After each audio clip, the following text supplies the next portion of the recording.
Eh, pero estas dos pruebas, estos dos tipos de pruebas, tienen una importancia o una trascendencia particular en los juicios de filiación, ¿no?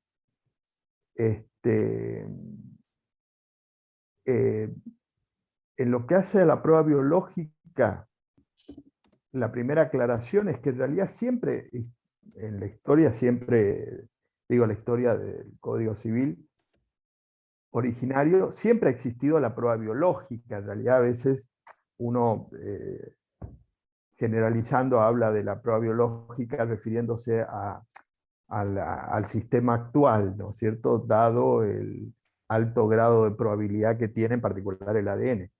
Pero en realidad la prueba biológica siempre ha existido. Lo que pasa es que no ha tenido la importancia que tiene ahora, en particular con lo que es el ADN, ¿no? Esas pruebas biológicas existían y se pretendían utilizar mucho en los juicios de filiación, históricamente, en algo que ustedes habrán escuchado muchas veces que tiene que ver con, y que escuchan, ¿no? En el sentido de uso común y corriente, el famoso tema de los parecidos físicos. Y entonces, en el juicio de filiación, hasta hace, es decir, 35 años o 40 años, era muy común introducir, como prueba biológica, digamos, este, este tema del parecido. Y eso es interesante porque muchas veces la gente, aún hoy, dice, por ejemplo, bueno, uno va con una persona, es su hijo, y le dice, ay, qué parecido que es, son iguales, ¿no? Eso fíjense que la ciencia, para la ciencia, en este caso para la medicina, en realidad nunca tuvo valor científico en el sentido de grados de probabilidad alto, sino solamente en aquellos rasgos que son raros. Es decir, para la medicina, el parecido físico puede ser simplemente una coincidencia, digamos, no es algo científicamente con un valor probable, de que dice, tiene los mismos ojos, la misma nariz, digamos. Eso, digamos, como elemento habitual o común, no es un dato científico que haya estado avalado, digo, por la ciencia en ese sentido, sino algunos rasgos que pueda tener una persona físico, que esto es decir raro, utilizado por la medicina, en el sentido de no comunes. Eso sí tiene, científicamente hablando, un valor científico en el sentido de esto del parecido físico, ¿no?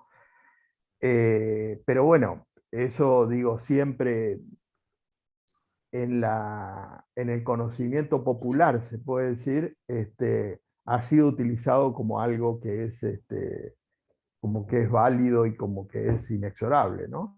Bueno, ese tipo de prueba de los rasgos físicos, sobre todo de los parecidos, era muy utilizado en los juicios de filiación y que obviamente era un elemento a tomar en cuenta, digamos, con esta aclaración que digo desde el punto de vista médico, pero era un elemento o una prueba casi en ese contexto muy importante de la valoración judicial. Pero en realidad el impacto en el proceso judicial de la prueba biológica en los juicios de filiación acaece en la década del 80, primero con lo que era el HLA, que tenía un grado de probabilidad científica importante y elevado. Y unos años más tarde, siempre más o menos por la década del 80, en lo que sería actualmente el ADN. Y el ADN sí ya es un cambio, un antes y un después, porque ahí sí, desde el punto de vista científico al menos, la probabilidad científica es muy importante, a tal punto que la exclusión, o sea, por la negativa, el resultado negativo es para la ciencia 100%. Y para la inclusión, o sea, positivo, es más del 99,9, etc. Con lo cual, si bien no es la inclusión, el resultado, digamos, científico, no es certeza absoluta, claramente si tenemos una prueba en la cual la probabilidad es 99% o más del 99%, indudablemente si lo comparamos con cualquier otro tipo de prueba es la prueba por excelencia, ¿no es cierto? Porque esto, por ejemplo, si lo comparamos con la prueba de testigo, en un juicio de filiación hasta debiera ser casi irrelevante, porque yo traigo 5 testigos que dicen que yo soy el padre de una determinada persona. Y los testigos dicen, sí, es el padre. O sea, analicemos el valor científico que puede tener esto. Porque en realidad esa prueba testimonial es de oídas en relación al objeto de la litis. Porque aunque esas 5 personas hubieran estado en el momento del acto sexual, vamos a imaginar, tampoco podemos derivar que de esa relación sexual nació ese hijo. Es decir que, digo, la prueba testimonial es una prueba, obviamente, cuando no había, ojo, hace 50, 60 años, cuando no había la prueba biológica, la prueba testimonial era la prueba por excelencia, ¿eh? Pero digo, si en esta comparación que estoy diciendo con la prueba, con el alto grado de probabilidad hoy de la prueba biológica, si lo comparamos con eso, la prueba biológica, el ADN, tiene un 99,99, etcétera, al lado de la de testigo es certeza absoluta, digamos, ¿no? Eh, pero bueno, ahí la prueba de testigo, lo cierto es que a partir de los últimos 20, 30 años, salió del eje de importancia, digo salió del eje de importancia porque hasta la década del 70 la prueba de testigo era la prueba en los juicios de filiación. Y así habrán salido también las sentencias, imagínense. Ahí había mucha situación donde eran creados vínculos ficticios, porque yo traía 5 testigos y decían, sí, los 5 decían, sí, este es el padre, o no es el padre. Imagínense todo eso como eh, implica, digamos, un manejo totalmente subjetivo de la cuestión, ¿no es cierto? Porque, eh, por eso digo, en los juicios actualmente, en los últimos 30, 35 años, si bien se aporta prueba de testigo, en realidad no tiene la relevancia, la importancia en lo que hace a la sentencia final, en lo que hace a la prueba testimonial, ¿no? Eh, por la comparación esta con la prueba biológica. Bueno, entonces, centrándonos en la época ya actual, digamos, de este tipo de prueba en lo biológico, que es el ADN, que además ya, por eso digo, de la década, fines de la década del 80 ya, se puede decir que es la prueba más importante o relevante en los juicios de filiación.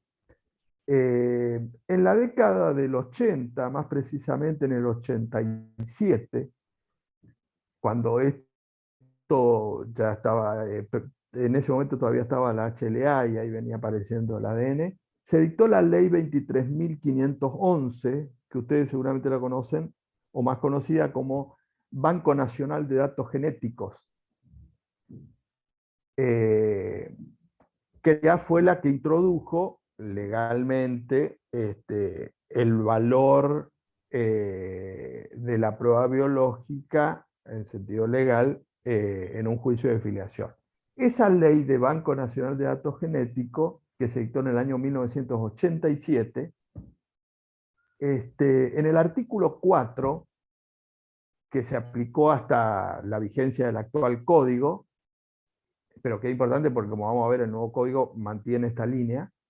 Lo que decía el artículo 4 es que el demandado en juicio de filiación que se niega a someterse a la prueba biológica constituye un indicio contrario al renuente. Es decir, la negativa significaba un indicio, la palabra, porque voy a explicar indicio, contrario al renuente. En realidad, esta solución se puede decir que era una solución intermedia de dos posturas extremas o antagónicas que existían en ese momento en la década del 80. Una primera postura antagónica era la postura de Vidal Campos, constitucional, o constitucionalista, lógicamente, porque Vidal Campos decía que la negativa, basado o parado en un régimen estrictamente puro constitucional, decía que la negativa, en este caso de una persona que está en un proceso a someterse a la prueba biológica, no debe tener ninguna consecuencia, en el sentido, decía él, de que la persona tiene la libertad de ofrecer su cuerpo como prueba. Y por lo tanto, su negativa no puede significar una deducción o esa conducta procesal no puede significar una consecuencia, en este caso, por ejemplo, una una presunción o un indicio, como dice la ley, en contra. Entonces, él tenía una postura extrema que decía, la persona tiene la libertad en el proceso de filiación, pero no solamente tiene la libertad en el sentido que no puede ser obligado compulsivamente a someterse a la prueba, sino que su negativa no puede extraerse una conducta procesal negativa o contraria en este sentido. Esta postura de Vidal Campos puede ser válida, no precisamente en juicio de filiación, porque lo que acá me parece que falta, y es entendible en la época de Vidal Campos, digo esto por el 86 lo decía, todavía no existía la Convención de los Derechos del Niño, obviamente todavía no estaba la reforma constitucional del 94, porque acá el tema es que hay un interés contrario que tiene que ver con el interés del niño y en particular la realidad biológica, es decir, el derecho a la identidad. Con lo cual, si bien hay un derecho constitucional en juego, obviamente, de que yo tengo la libertad de ofrecer mi cuerpo, en este caso, como prueba biológica, o no, que es claro, del otro lado hay otro interés jurídicamente protegible. Y yo creo que por eso digo, ya en esa época no era sostenida esa postura de Vidal Campos, hoy yo creo que esa postura no podría ser válidamente sostenida en razón de esto que decíamos, y por eso la aclaración, porque en realidad el beneficio, digamos, de esta postura, por eso decía los años, es que cuando Vidal Campos lo sostuvo todavía no existía lo que es el derecho a la identidad que hoy conocemos, la dimensión y el alcance que hoy tenemos. Pero bueno, esa era una postura, que además, traducido al proceso de filiación, admitir esta postura sería una solución por la cual si una persona demanda en una filiación extramatrimonial la paternidad, por ejemplo, una madre en representación del hijo demanda una paternidad en la cual ha tenido relaciones con el presunto padre una sola vez, que lo vio una sola vez, es decir, lo conoció una tarde, una noche, tuvo relaciones sexuales y quedó embarazada. Si sostuviéramos la postura de Vidal Campos, en ese juicio de filiación, la única prueba es la prueba biológica. Porque uno puede imaginar, por ejemplo, yo tengo una relación de noviazgo con una persona de 5 años, 6 años, igual. Ahí esa persona podría, además de la prueba biológica, que es fundamental, podría aportar otro tipo de prueba. ¿No es cierto? Pero en circunstancias estas, que las hay, en donde hay una filiación, donde el presunto padre tuvo relaciones con otra persona y nunca más la vio. Acá la prueba por excelencia y única es la prueba biológica. Entonces, si el demandado, al negarse a someter a la prueba biológica, no tiene ninguna conducta procesal, estaríamos al amparo o a la deriva de que si esa persona no quiere reconocer un hijo, no hay hijo. Porque, ¿cómo hago yo para acceder a un juicio si no tengo pruebas? Habiendo además la prueba biológica, porque está la particularidad, digamos. Si no existiera la prueba biológica, igual, como hubiese sido hace 70 años, ahí, como habrá pasado en muchos casos, se quedaba sin posibilidad de demandar eventualmente una afiliación. Ahora, la otra postura opuesta en la década del 80, la postura opuesta, digamos, a Villar Campos del extremo, era la postura de Grossman, y que Grossman decía que en realidad, dado los bienes jurídicos en juego y teniendo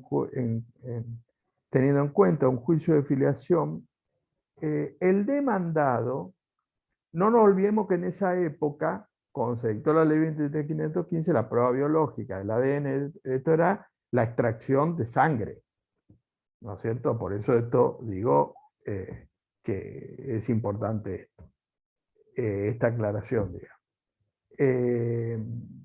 Grossman decía que el demandado podría o debería, ante su negativa, ser obligado a que compulsivamente se pueda ordenar la prueba biológica. Es decir, la postura de Grossman era que por la fuerza pública podría o debería poderse, en un juicio de filiación, ante la negativa de la persona, a extraer compulsivamente la prueba biológica. En este caso, la extracción de sangre. Estas dos posturas antagónicas y extremas, en realidad no se sostuvo nunca en sentido importante, ¿no? Por eso es que la ley 23.511 adopta en realidad una postura intermedia, porque fíjense, conforme a esto que decía el artículo 4, intermedia porque no obliga, es decir, le da a la persona la posibilidad de someterse o no someterse, por un lado, que sería acá más cercano a Villar Campos, pero esa negativa, como actitud procesal, es tomada esa conducta como una consecuencia, en este caso, indicio contrario al renuente. Por lo tanto, no es intrascendente, es decir, no es que yo digo, bueno, no me someto a la prueba biológica y ya está, y no hay ninguna consecuencia. Ese sistema ha dado resultado, y creo que es un sistema correcto, y que, como vamos a ver también enseguida, mantiene o continúa, se puede decir, el nuevo Código Civil y Comercial, porque la 23.511 de Dato Nacional de Datos Genéticos, Banco Nacional de Datos Genéticos, del 87 rigió hasta el 2015. Ese artículo 4 en lo que acá nos interesa en el juicio de filiación. Ahora, en el nuevo código, es decir, a partir del 2015, está en el código esto de las pruebas, por eso digo, enseguida vamos a ver, en este caso la prueba biológica, y que sería de alguna manera ese artículo 4, la continuidad de lo que está en el artículo 579 del nuevo código, en el último párrafo, cuando dice, después vamos a ver el artículo, dice, si ninguna de estas alternativas es posible, se refiere a la prueba biológica, el juez valora la negativa como indicio grave contrario a la posición del renuente. Es decir, que la única diferencia es en relación a ese artículo 4 y ahora, es que se agrega la palabra grave. Antes decía un indicio contrario al renuente, ahora dice un indicio grave contrario al renuente. En realidad, si bien la palabra grave es importante, no hay mucho cambio, y acá viene el por qué digo no hay mucho cambio, porque como hemos visto en otro tema, justamente este era el cambio fundamental que debía darse, entre otras cosas, en filiación en el nuevo código, que ya han producido leyes de la legislación extranjera justamente a partir de la década del 90 con el ADN, y el cambio consiste, adecuado a un régimen procesal y de fondo nuevo, debería ser una presunción legal, la negativa. Es decir, se debería invertir la carga de la prueba, teniendo en cuenta que el alto grado de probabilidad científica, teniendo en cuenta que esta prueba no hay riesgo en la salud ni en la vida de la persona, por lo tanto esa negativa no puede tener un sentido justificado, entre comillas. Tercero, porque está en juego el derecho a la identidad, la realidad biológica. En cuarto lugar, porque hay en derecho procesal puro, si nosotros analizamos, hay un principio que es la buena fe, en el sentido de que las partes deben aportar la prueba que estén a su alcance. Y fíjense que la prueba por excelencia es la prueba biológica en los juicios de filiación.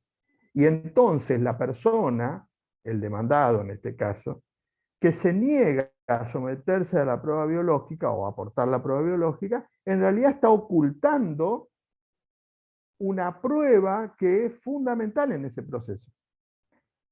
Teniendo en cuenta todo este contexto o estos aspectos, el resultado legal debiera ser hoy que el que se niega se presume la paternidad. Ese sería el cambio. Fíjense que ya en la década del 90, principio del 2000, en Perú, que ha avanzado, que están en relación a nosotros en este tema, en Perú la presunción legal no solamente es judicial, sino administrativa. Es decir, hay un sistema por el cual aún en el registro civil, o sea, todavía sin juicio, si una mujer va y dice en el registro civil, el padre es tal, lo citan al padre, y si no aprueba su prueba biológica, se presume la paternidad. Es decir, hay una presunción incluso administrativa, teniendo en cuenta el ADN y la importancia, etcétera, salvo que alegue y pruebe circunstancias puntuales, que no es el caso. Bueno, pero digo, esto ya hace 20 años. En el sentido de que, teniendo en cuenta todos estos aspectos, debiera, la solución legal debiera ser, no que es un indicio. Acá introduzco esto que hoy señalaba con ese indicio. Ojo, que en procesal se distingue indicio de presunción. El indicio es menos fuerte.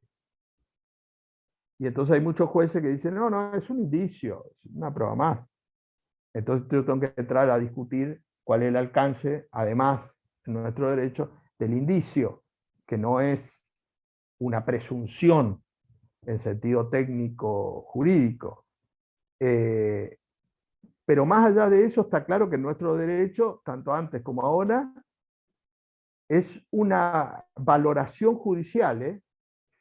No hay, por eso digo la presunción legal. ¿Cuál sería la presunción legal que después vamos a ver? La de la posesión de Estado, que ya estaba y sigue estando. Eso es una presunción legal. ¿Qué quiere decir con una presunción legal? Que no esté sometida o condicionada a la valoración del juez. Lo que tiene que quedar claro que hasta hoy, en el 2021, en un juicio de filiación, la negativa, por más que nosotros en los últimos 30 años, y hay que reconocerlo, la jurisprudencia cada vez más se vuelca a la idea de que si se niega es prácticamente lo considera una filiación, es siempre una valoración judicial, ¿eh? O sea, hay casos incluso actuales que dicen no alcanza con la sola negativa. Eso lo que quiero decir es que está siempre dentro del marco de interpretación judicial otorgada por la ley. Es decir, que es una valoración judicial. Y entonces el juez va a valorar esa negativa en el contexto de la situación. Entonces el juez puede decir, es relevante, no es relevante, es suficiente, no es suficiente, etc. Y eso da muestra de el gran repertorio jurídico que tenemos en los 30 años jurisprudenciales, donde hay matices, alcances, entonces yo tengo que ver qué juzgado me toca, porque hay juzgado que prácticamente dice, el que se niega es padre. Y otro dice, no, no, no es suficiente, hay que ver qué otro tipo de prueba tiene, etcétera, etcétera, etcétera. Eso tiene que quedar claro porque es el régimen actual. Y teniendo en cuenta eso, eh, digamos, estamos sometidos a todas esas vicisitudes. Por eso es que hay muchos casos de apelaciones en los juicios de filiación, justamente porque está dada la subjetividad del juzgador. Entonces el demandado dice, no, yo apelo. Dice, porque me imputaron una filiación por la sola negativa. Y la ley dice un indicio grave contrario al renuente, y tiene que haber otras pruebas, o hay otras pruebas que dicen que no, etc. Bueno, digamos, todo eso es, este, digamos, un elemento favorable para que se mantenga la interpretación subjetiva de acuerdo a los casos y al juzgador, ¿no? Acá yo creo que en el 2015 la ley tuvo que haber establecido que, y estamos hablando de un juicio de filiación, eh, el que se niega se invierte la carga de la prueba. Y por lo tanto se debería, perdón, presumir la filiación. Y a todos esos argumentos que yo decía hoy, ¿por qué esta solución?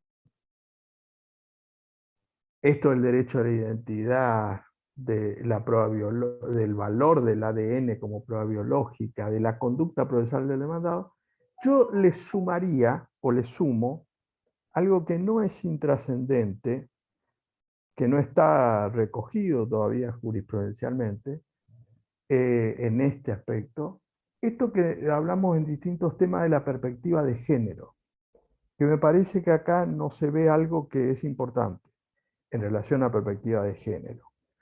Porque esto de la presunción, porque esta situación, como nosotros dijimos hace un par de clases cuando hablamos de la legitimación activa en los juicios de filiación, en la Argentina, si nosotros hacemos un corte de 80 años, 70 años atrás, o 100 años es lo mismo, y hacemos una sumatoria de los juicios de filiación, en la especie el juicio que más hay siempre, en cualquier época, en cualquier jurisdicción, en cualquier provincia, es reclamación de la filiación extramatrimonial de la paternidad.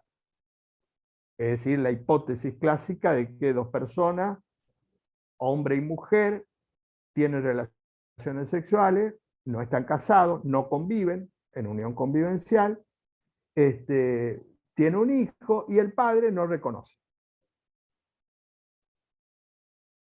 Y entonces hay una demanda de reclamación de filiación extramatrimonial. Y en todos esos casos, que cuantitativamente es el mayor número de juicios de filiación, en su gran mayoría, la legitimada activa es la madre en representación del hijo menor de edad. Es decir, el mayor número de acciones es cuando el niño tiene recién nacido, 6 meses, 1 año, 2 años, 3 años, 4 años, 5 años, 6 años, 7 años, y ahí empieza a bajar el número. Hasta los 6, 7 años, ahí tenemos un impacto, cuantitativamente hablando, importante de judicialización respecto de reclamo de juicio de filiaciones extramatrimoniales. Y legitimada activa la mujer. Entonces, hoy en el derecho argentino, hoy y hace 80 años, bueno, una mujer tuvo un hijo con un tercero. Y entonces lo llama ese tercero y le dice, mirá, estoy embarazada. Perfecto. No reconoce el hijo. Dice, ¿qué tiene que hacer él? En este caso, en esta situación que estamos hablando, un hijo extramatrimonial, ir al registro civil y reconocer el hijo. Bueno, esta hipótesis implica que no reconoce el hijo, nace el hijo, no reconoce el hijo. Entonces la madre se ve obligada, entre comillas, sí, cuando va al juicio de filiación, obligada a hacer un juicio de filiación frente ya a la conducta renuente del progenitor que no reconoce a su hijo. O sea, ya lo obliga a ir a un juicio, se va a un juicio, hace un juicio de filiación. Viene el demandado, ya en el juicio de filiación, y le dice, este no es mi hijo. Y entonces ella le dice, bueno, vamos a someterlo a la prueba biológica. Si es la prueba por él. Ah, no, no, no. ¿Qué otra prueba tenés? O sea, estoy poniendo un contexto de lo que estamos hablando. En ese contexto, incluso después apela, porque el juez de primera instancia dice, sí, por la negativa, dice, no, pero ¿cómo por la negativa si yo en realidad no soy el padre? Y va a cámara y la cámara dice, sí, por la negativa. Bueno, pasaron 3 años de juicio. Bueno, en ese contexto, aplicado hoy, tendríamos que ver perspectiva de género para establecer la presunción de paternidad. Porque si no estamos condicionando, claro, hace 100 años no había otra alternativa, además que no había perspectiva de género, digamos, eso aparte. Pero digo, bueno, tenía que ir a un juicio, bueno, tengo que tener 3 años, de ir a probar con testigo, con esto, lo otro. Bueno, hoy nosotros tenemos todos estos fundamentos que decíamos, fundamentalmente la prueba biológica del ADN, y entonces no podemos avalar una conducta procesal, es decir, sí avalar en el sentido de que lo puede hacer, obviamente, digo, no estoy diciendo en el sentido de prohibir, pero en el sentido de no establecer una consecuencia como debiera ser a la altura de las circunstancias actuales, es decir, se presume la paternidad. Y acá vienen lo que muchos temas decíamos, esto es bajar una convención internacional como la CEDAW a una norma interna. Porque si no, nos quedamos, como muchos temas que hablamos, en un discurso. Por eso resalto esto que siempre decimos cuando decimos, bueno, el código tiene perspectiva de género. Vemos todos estos intersticios, se puede decir, de aplicaciones prácticas respecto de todas estas cuestiones, y en realidad esta es la traducción desde el punto de vista legislativo, aparte de lo judicial, obviamente, que también es otra faz, debió haber tenido un código, porque acá estamos hablando en la Argentina del 2015, se sancionó un código, no una ley, un código de todo el derecho de familia. Y si en todos estos temas en ningún caso se vio perspectiva de género, lo que como operadores jurídicos tenemos que decir, no hagamos el discurso de perspectiva de género. Porque si no pasa un elefante y no nos damos cuenta y seguimos hablando de perspectiva de género. Digo, además de otros países que ya lo tenían, y no con perspectiva de género, precisamente.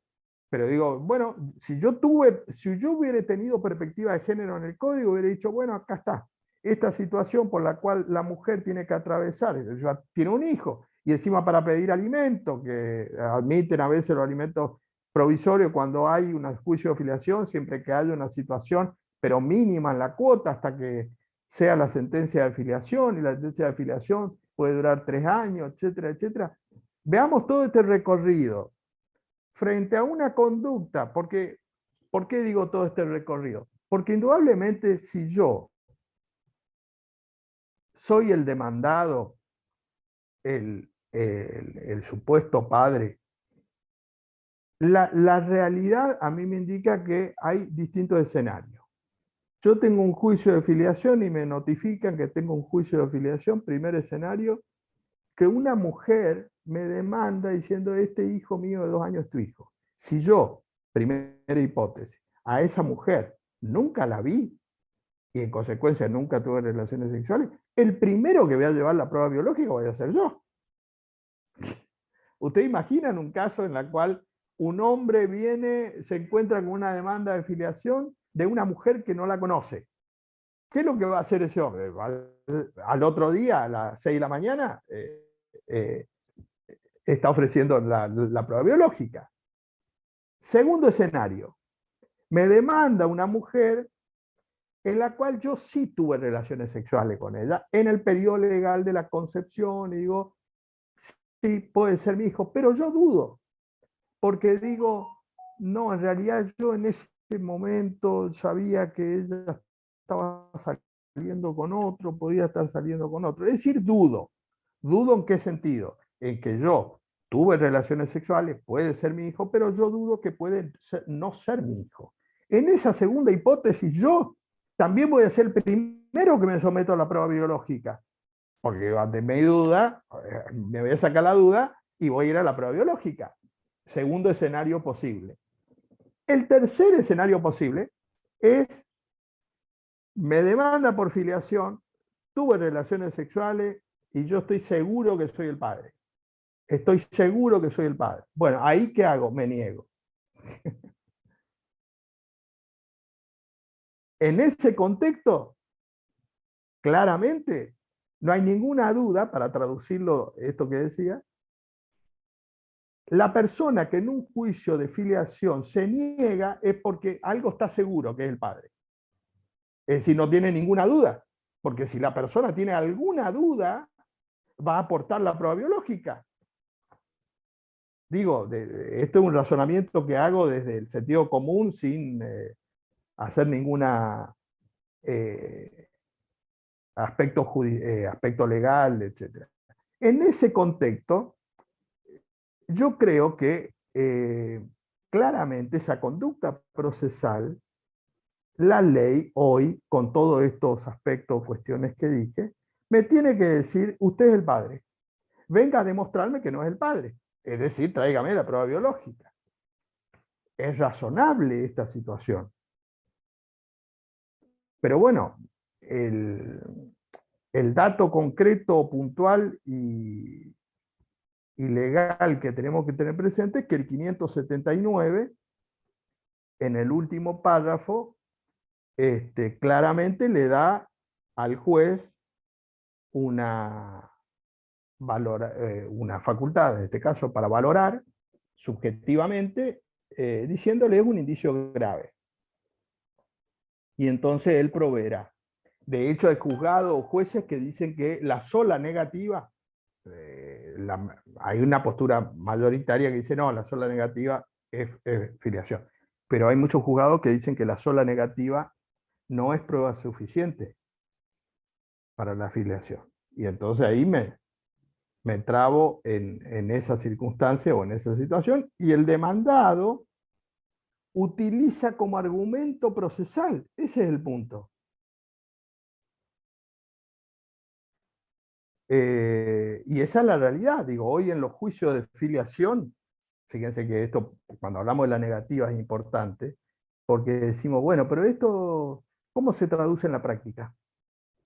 Si tomamos 100 ejemplos de filiación, de juicio de filiación, de reclamación extramatrimonial, podemos suponer, si hay 99 casos que se someten a la prueba biológica, y hay uno que se niega y bueno, esto es medio irrelevante, es un caso. El dato, que es importante tener en cuenta, es que el mayor número de situaciones de conducta procesal es la negativa, con lo cual avala esto que decía que este es el padre. Y acá viene también el otro contrasentido fáctico, porque a veces uno dice, esto es contrafáctico, yo le decía algo fáctico. ¿Y usted cree que una mujer hace 70 años, una mujer puede haber dicho, bueno, yo voy a demandar a este que es el padre, pero no es el padre? Voy a traer 5 testigos, y bueno, eso podía ser. En el estado actual de la ciencia, una mujer, si tiene la duda de que el padre está, no lo demanda, porque por la prueba biológica, a ver cuántos casos hay de demanda de filiación extramatrimonial en la cual, sometida a la prueba biológica, el demandado no era el padre, muy pocos casos. ¿Qué quiero decir con esto? que cuando hay una demanda de filiación, lo que la madre está segura que es el padre. Porque si la madre tiene la duda entre 3 o 4, no lo demanda nadie. A ver si se entiende. Porque no es que una mujer dice, bueno, voy a salir ahora a demandar a todo el mundo. Esto tiene una realidad y un contexto obvio, digamos, no es daño y perjuicio, donde dice, bueno, lo demando a este, si no lo demando al otro. No es fácil para una situación de decir, bueno, yo voy a demandar a una persona que es el supuesto padre. Perfecto, yo en el juicio de filiación después, como sé que este sabe que no es el padre, se va a someter a la prueba biológica y entonces va a ser negativo. O sea, la realidad demuestra esto que decimos de que el resultado de la prueba, de la valoración, mejor dicho, de este tipo de pruebas, la negativa, debe conducir hoy a esta presunción por distintos caminos. Y que además se terminaría un juicio de filiación más rápidamente, además. Porque ahí ya, por ejemplo, en apelación irían muchos menos. Pues sí, el abogado le puede decir, sí, hay todo juicio yo puedo apelar, eso está claro. Pero la apelación tiene que ver también con el grado de probabilidad del resultado. ¿Qué quiero decir con esto? Si yo tengo una ley que me dice que la negativa es una presunción de filiación, ¿qué es lo que podría él apelar? Declarar la inconstitucionalidad de esa norma, que sería ya más excepcional. Pero si el demandado se negó a someterse a la prueba y el juez le dijo hay filiación, ¿qué va a apelar? A ella se le terminaría, digamos, el argumento para esa apelación. Como la ley dice, es un indicio contrario al renuente, dice, es opinable esto. Este juez dijo esto, pero otro puede decir, no, está sustentado sobre la base de que se sigue apelando. Y acá hay distintas partes, entonces el demandado iba a apelar, obviamente. Es decir, que esto conlleva, por eso decía, no es insignificante, el resultado de lo que diga la ley, el artículo sobre si una presunción legal o una valoración judicial, porque determina muchas veces el resultado o el camino del juicio. Doctor, Sí, una pregunta. sí, La negativa a someterse a una prueba biológica se refiere a la disposición de su propio cuerpo, pero sí, yo creo que la ley no ampara el ejercicio abusivo de los derechos. exacto. Yo creo que la posibilidad de negarte porque hay una disposición, antes era una extracción de sangre, hoy puede ser Sí, la mano en un vaso, un cabello. exacto, Entonces me parece exacto, que estamos abusando de esta situación, de esta exacto. norma. Esa es la Le sumo ese sensación. argumento, perdón, me había olvidado, le ¿Mm? sumo ese argumento que en relación con lo que dije inicialmente en la aclaración cuando decía que en la década del 80 era extracción de sangre. Le sumo ahora el argumento que ni siquiera hay extracción de sangre hoy. Porque cuál era el fundamento de la negativa en la extracción de sangre? Y no, yo se me sacan sangre y me da impresión. Entonces uno decía, bueno, no es un justificativo, porque a nadie le consideraba un justificativo, pero tenía un argumento, digamos, al menos psicológico, vamos a decir. Hoy ese argumento ya no existe porque, como decís, la prueba biológica, ese aporte de la prueba biológica, ni siquiera con la extracción de sangre. O sea que más ridículo aún avalar que esa negativa a ser un indicio contrario, diciendo, a ver cómo se valora. Eso, por eso digo, en el 2021, en un proceso judicial, con todos estos argumentos que estamos hablando, que tengamos el marco normativo que dice un indicio contrario al renuente, es una invitación al demandado a dilatar. ¿Y se podría aportar una prueba, por ejemplo, Yo alguna vez tuve, no sé qué pasó con eso, una clienta que me decía, yo tengo una cinta donde están donde puedo tomar, donde tengo los cabellos de él, tengo el recuerdo Bien, guardado de él y yo lo puedo bien. aportar. ¿Se podría aportar esa prueba? Claro, fíjate que esa es justamente es un argumento también muy importante para ver la solución legal, porque ahí los procesalistas y los constitucionalistas, en razón de lo que dice la ley, dicen, no, no, acá no hay consentimiento, es una prueba ilegal, avalada por este sistema, porque claramente ahí yo puedo entrar a jugar, como entra a jugar, decir, bueno, acá fue traída una prueba al juicio en contra de la voluntad de esta persona. Eso es lo que también implica en el criterio actual que debiera admitirse para estas circunstancias en razón de esto, de que yo pueda traer esa prueba sin la voluntad de él, teniendo en cuenta la importancia del objeto de la litis y los derechos en juego. Eso también es un aspecto que no es intrascendente porque el demandado puede entrar a discutir. Y entonces ya con el solo hecho de discutir, más allá del resultado final, si después se interpreta que es válido o no válido, ya implica entrar en un margen porque esto lo avala al demandado. Es decir, al demandado lo avala de que él se puede negar y que su negativa, en todo caso, es interpretado como un indicio contra el renuente. Entonces es una prueba que yo puedo o no traer al proceso. Esto es lo que tiene que, porque esto ideológicamente es la diferencia, porque uno a veces con todos estos aspectos que, como estabas indicando vos y todo esto que estamos diciendo, no es intrascendente que la ley diga un indicio grave o que diga una presunción legal. Es decir, se presume la paternidad. Ahí me cambia todo el escenario. Porque ni siquiera es necesario traer ese pelo que vos decís. Porque al decir una presunción legal se invierte la carga de la prueba. Claro. Entonces es mucho más simple todavía. Alguna vez, hablando con algún varón conocido, me decía, bueno, dice, yo me niego a hacerme la prueba, porque en realidad yo estuve con ella una vez, yo no sé si es mi hijo, tampoco tengo una voluntad de ser padre, nunca la tuve, fueron relaciones casuales, y yo considero que de una relación casual no puede existir una imposición para una paternidad. De la misma manera, dice, que las mujeres tienen el derecho a abortar y disponer de su propio cuerpo por las consecuencias que tienen, yo también respeto mi derecho a disponer de mi propio cuerpo con una relación casual, donde no existe una voluntad procreacional, ¿sí?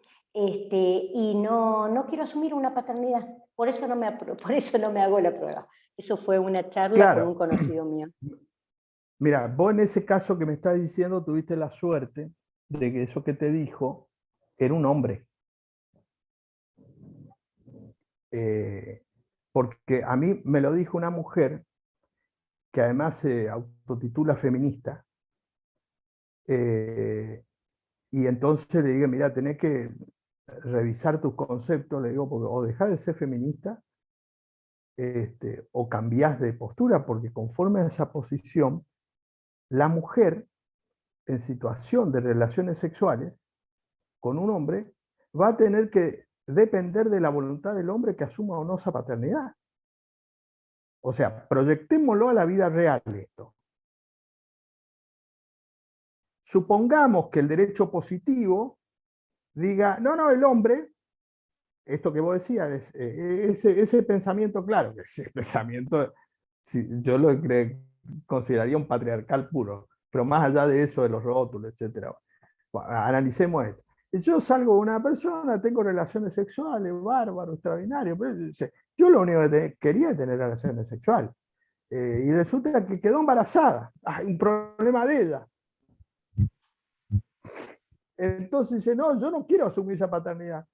imaginémonos en la práctica real todos los casos que haría la mujer en situación totalmente de decir, bueno, yo a este no le puedo pedir nada, no le puedo, ni hablar de alimentos, ni hablar de... Por eso digo, por suerte eso te lo dijo un hombre. Eso uno puede imaginar lo que lo diga un hombre. Ahora, que te lo diga una mujer, y lo piensan muchas mujeres, por llevar este caso de... porque la voluntad procreacional, que es válida, es para las técnicas, es para la adopción. Vamos a ver las técnicas, que es más claro. Para las Ahí está técnicas claro. de filiación. Ahora, yo no puedo someter la voluntad procreacional en un acto sexual, porque si no sé, ¿por qué en un acto sexual? Porque el problema es para la mujer, no para el hombre, porque la mujer dice, yo tuve relaciones sexuales, dice, no quiero quedar embarazada. Ah, sí, bueno, usted tiene un aborto, sí, pero tengo mi propio cuerpo que tengo que ir a un aborto. Y el hombre dice, me saqué encima problema. Y yo no tengo ningún problema. A mí me parece un ejemplo muy claro de situación en donde se colocan, teniendo en cuenta esto que estamos diciendo, ¿quién queda embarazada? ¿Quién lleva al niño en su cuerpo? La mujer. Y esto sería una forma de liberar al hombre, pero no solamente de liberarlo de tener un hijo, en este caso, porque tuvo relaciones sexuales y nació un hijo, y bueno, no quiso tener hijo, pero tuvo el hijo. ¿Y cuál es el problema? Y el problema es si alimento, no, dice que lo vaya a alimentar otro. A mí me parece una proyección social que sería un retroceso, pero lo piensan mucho, ¿eh? Por eso digo, yo lo que estoy diciendo es como reflexión, sí, uno puede pensar lo que quiera o decir, pero digo esto como reflexión porque a mí me lo han dicho algunas mujeres y realmente no logro entender a veces la conexión práctica, digamos, de lo que significaría esto, porque lo liberaría al hombre de asumir la paternidad. Ya con este sistema, imagínense que tiene que ir a un juicio de filiación o tiene que se niega. Imagínense si le dice, no, pero vos podías reconocer un hijo o no. Si tuviste voluntad de procreación. Ah, no, yo esa noche estaba emborrachado. No sabía ni lo que hacía. Imagínense que nadie asume nada, eso sería para mí, sería una cosa que no tiene ningún sustento, y lo pienso en distintas proyecciones, digo, a ver, porque, ¿cómo puede ser? Y cada vez que pienso en el ejemplo, digo, esto es cualquier cosa, no. Doc, ¿y Sí, en algún momento en la comisión se planteó en cambiar, en poner el nombre presunción? ¿Por qué terminaron con no, la palabra indicio? no, ni el anteproyecto, no, siempre fue indicio. Y siempre fue poner grave en todo caso, como decir, bueno, un elemento más para el juez, pero sigue siendo, a ver, lo que quiero decir, sigue siendo una valoración judicial. Y por lo tanto un juez puede decir que para él la sola negativa no es paternidad. Eso está claro y lo avala la ley. Y hay casos judiciales además, por eso digo. La suerte es que la mayoría jurisprudencial tiende, si nosotros hacemos un recorte de los últimos 30 años de jurisprudencia con el ADN, hay una postura mayoritaria, se puede decir cada vez más, sobre todo a partir de la década del 2000, en que la negativa tiende a ser paternidad. Pero esa negativa en general después de Cámara, cuando ya pasó por 1, 3, por 4 jueces. Lo Esto cual no me es un dato recuerda, también significante porque esto es me un tiempo, recuerda, costo. Sí, esto me recuerda a los casos de femicidio, donde se habla del consentimiento. Y a la única, en los casos de abuso, perdón, donde se sí. habla del único testigo en el hecho, que es la mujer, donde cuando nosotros lo juzgamos con perspectiva de género, tenemos que darle validez dentro del proceso. Uh-huh. Sí. Y también es como que traspolado al proceso civil, al juicio de familia, es como que estaríamos menoscabando esa manifestación, que la parte penal vale para un caso de abuso, pero no valdría sí, para un caso un reconocimiento de un hijo, sin olvidar obviamente el interés superior. También me parece claro, algo interesante como para engancharlo, obviamente dentro del exacto. caso, ¿no? Sí. Sí, sí, sí, sí, sí. Sí, sí, sí, por eso me parece que hay muchos elementos hoy para repensar el sistema, digamos que por eso señalaba la ley 23.511, porque eso fue un avance en el 87. Pero en el 87 recién empezaba el ADN, no había derecho a la identidad, no estaba la reforma constitucional del 94, eh, no había ya en sentido más nuevo, es decir, esto de perspectiva de género. O sea, era otro contexto. En ese contexto, indicio, era un avance, o podría haber sido un avance, perfecto. Qué sé yo, en el 2015 ya me parece que eh, pasaron muchas, porque uno puede decir, bueno, en esto no pasó mucho, y bueno, está ahí, digamos, no es que hay que cambiar por cambiar.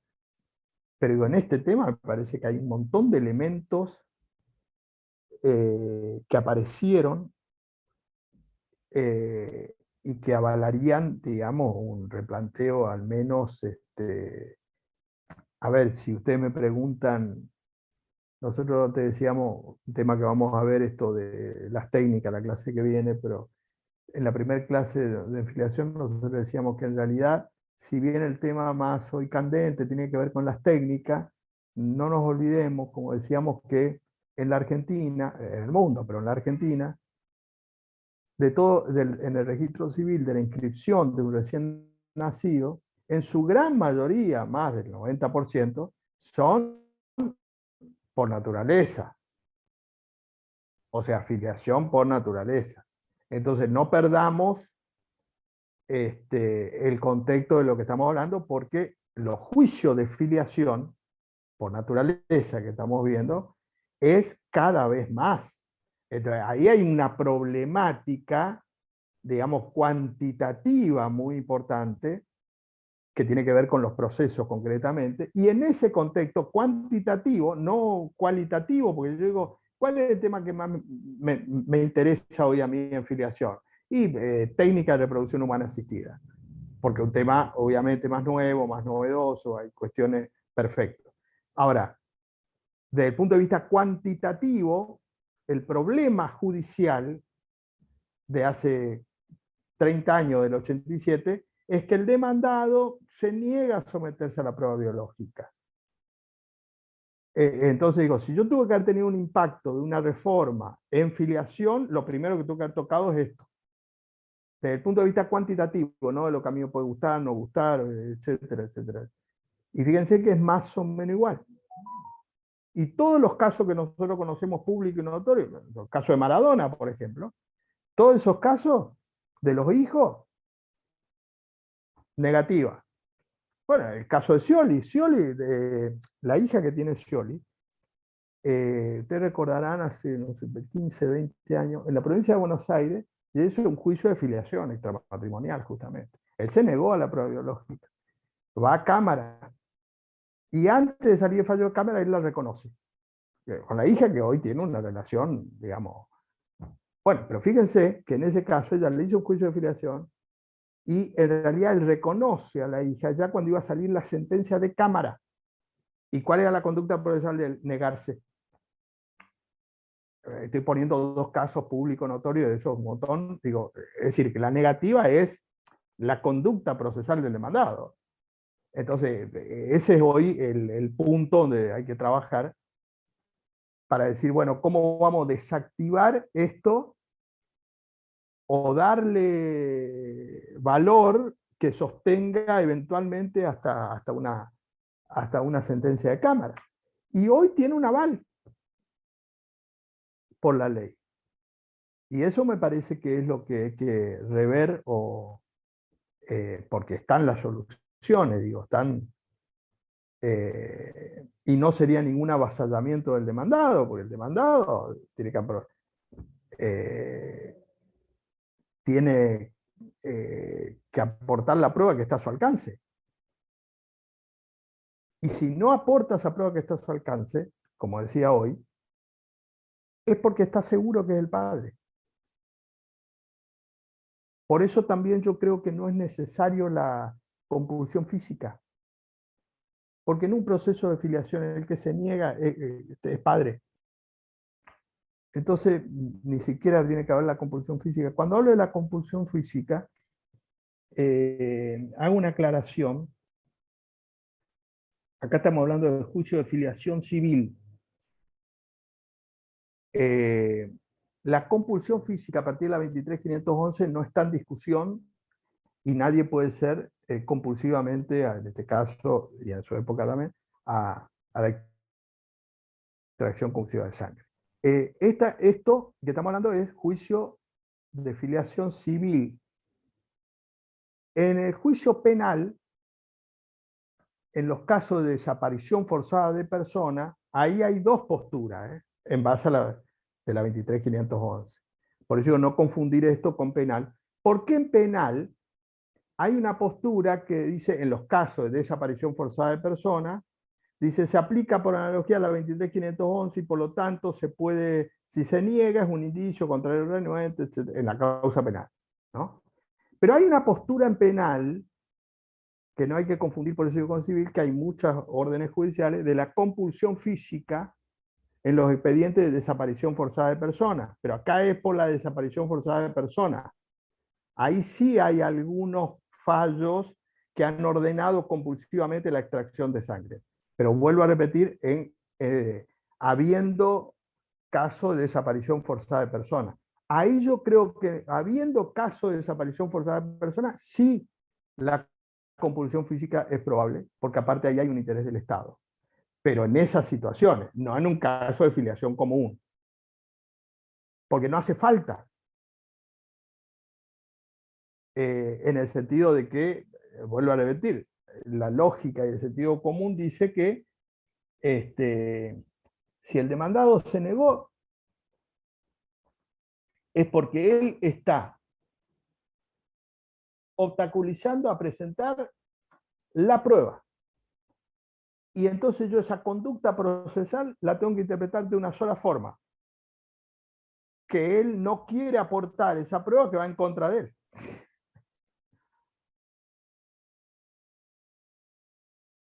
No se me ocurre otra situación. Si habría otra situación posible, imaginable, bueno, uno podría quedar en la duda, pero digo, vamos a proyectarnos en sentido práctico. Por eso digo, todos esos casos, imagínense, digo estos casos que puse porque lo conocen todos, el caso de Maradona, el caso de Scioli. Vamos a suponer Maradona, cualquier mujer de ustedes que está acá, y dice, bueno, ahora yo quiero que mi hijo, el padre, sea Maradona. Entonces va y le dice un juicio a Maradona. Ustedes imagínense, si alguno de ustedes le inicia un juicio a Maradona, Maradona, en este caso está muerto, ¿no? Pero digo, en vida, Maradona era el primero que iba a poner la prueba biológica. ¿Ustedes creen que en ese caso, en ese expediente, iba a decir, no, no, yo me niego? Por eso digo, aplico el sentido común.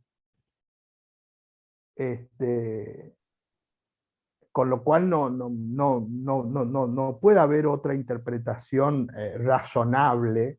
¿Y qué Digamos. pasaría entonces, Doc?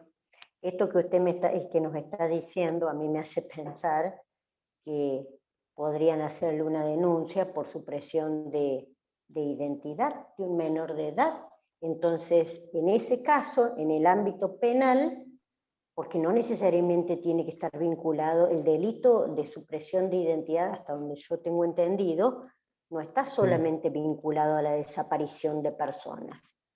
Entonces, no, pero por eso digo, bien, pero digo, lo que pongo de resalto es que en los precedentes judiciales que se han ordenado la extracción compulsiva de sangre fueron expedientes judiciales de desaparición forzada de personas, no en expediente penal común que, como decís, de supresión o suposición de la identidad del 239, creo que es el Código Penal.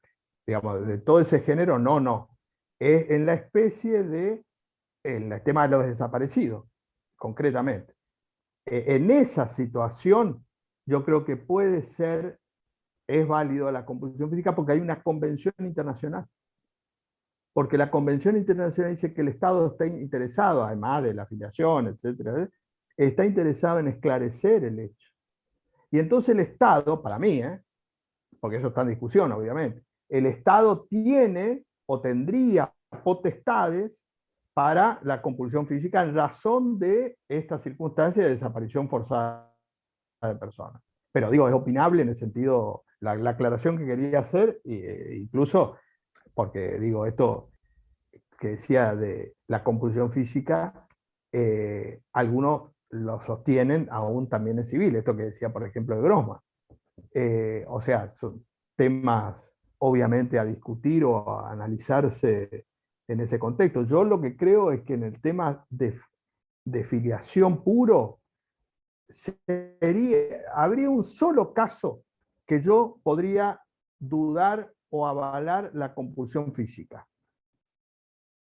Estamos hablando de un juicio de filiación puro, que es en la exceptio plurin concubentium, que era un recurso procesal muy usado, ahora se usa menos, por la prueba biológica, pero es el siguiente.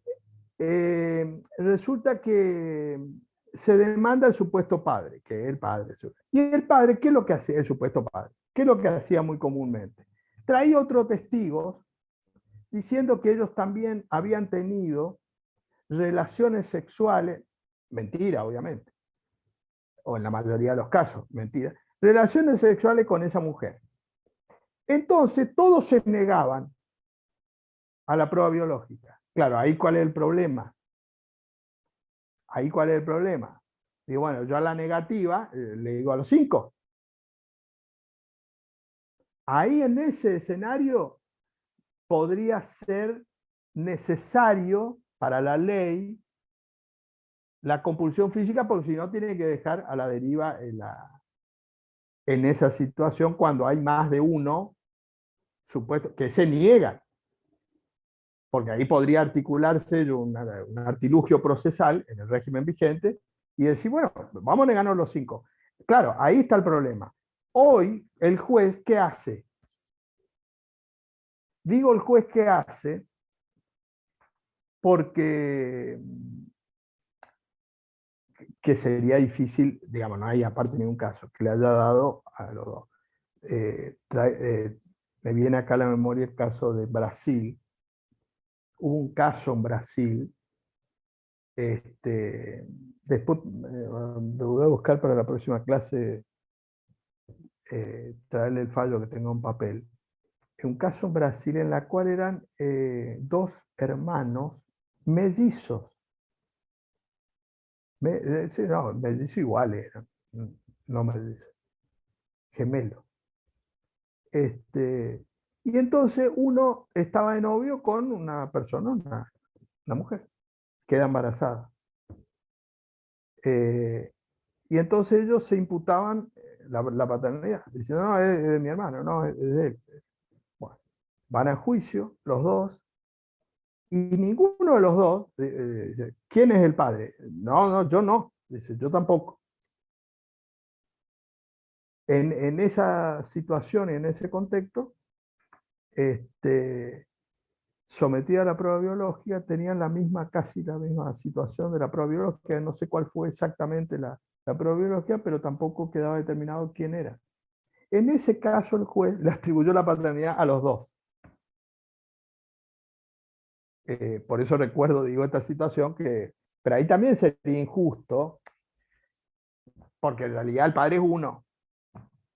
La ley ahí estaría obligada, digo, y le obligó a alimentos, etcétera, a los dos, etcétera. Bueno, por eso fue un caso en Brasil. Pero en esa hipótesis, me parece, donde hay exceptio plurin concubentium, una prueba procesal en filiación que dice, cuando se ha demostrado en el juicio de filiación que más de una persona tuvo relaciones sexuales en el periodo legal de la concepción con la mujer. Esto donde se planteaba mucho antes, cuando la persona era demandada una relación de noviazgo. La jurisprudencia decía, bueno, hay una interpretación que dice que si usted hace 5 años está de novio y su novia quedó embarazada, el padre es usted. Esto es lógico y razonable, es así. Entonces en esos juicios venía el novio, el supuesto padre, traía el proceso y decía, pero acá hay 2 o 3 que tuvieron relaciones sexuales. Y dice, sí, yo tuve relaciones sexuales con él. Y ahí introducían esa confusión para desvirtuar la presunción de que el novio era el que razonablemente debía ser el padre. Ahí en ese contexto, yo, el único caso que me queda la duda de la compulsión física, porque si no, no hay filiación. Y también podría ser en una cuestión de salud, se me ocurre. ¿Cómo sería, decís vos? Que, a ver, yo sé que hay ciertos casos donde, por ejemplo, el único donante cuando hay un riesgo de vida puede ser un pariente, puede ser un padre, ¿no podría ser en ese caso? Que el niño tenga algún estado de salud, alguna cuestión genética que haya que investigar, o el único que le puede donar sea su Sí, padre. sí, Se me claro, sí, sí, ocurre. sí, sí. Sí, sí, porque que sería el argumento, por ejemplo, en el caso del mismo código, en las técnicas de reproducción humana asistida, para conocer la realidad biológica, a los fines, por ejemplo, de salud, que está previsto en el inciso A del artículo que trae. Y el inciso B para conocer la realidad biológica, digamos, por el derecho a la identidad. Pero en las técnicas está como argumento el hecho de que yo quiera conocer la realidad biológica a los fines de una temática de salud, sí. Sí, sí, sí. Sí, por eso. Habría situaciones particulares que hay que analizarla o verla, pero en el estado actual de la ciencia, se puede decir, eh, hay que ir un poco más. eh, Porque hoy tiene la ciencia otros elementos que yo puedo utilizar, entonces eh, habría que replantear todo ese sistema clásico, se puede decir, eh, clásico en el sentido de cuándo fue el origen, en el 87, que pudo haber sido un avance, claramente. Pero bueno, hoy el problema es que generalmente tiene que atravesar primera instancia y cámara. Y ya cuando le dicen los 4, lo que normalmente le dicen, que la negativa es una afiliación, bueno, ahí entonces se queda conforme. Y entonces pues dice, bueno, no, pero ante la duda, ante la duda de que si era el padre, ¿y cuál es la duda? ¿Es la interpretación judicial? No, la duda es que vos me traigas la prueba. Eh, Porque aparte encima el demandado es hasta probable que quede en la idea de que no es el padre. Eh, pero bueno, es todo un aval que me parece que le hace la ley al demandado, dándoles estos elementos procesales para poder plantear o sostener toda esta conducta procesal que, vuelvo a repetir, por eso digo no es insignificante, al tener esta solución, la mayoría de los casos se niegan.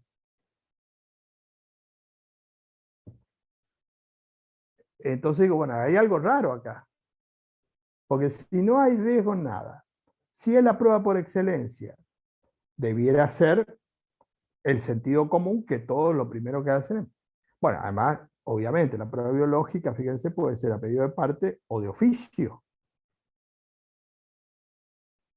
Entonces, está claro que hoy en los juicios de filiación, sí o sí se pide la prueba biológica o lo ordena el juez de oficio. ¿Por qué digo lo ordena el juez de oficio? Porque claramente, me hace una demanda de filiación.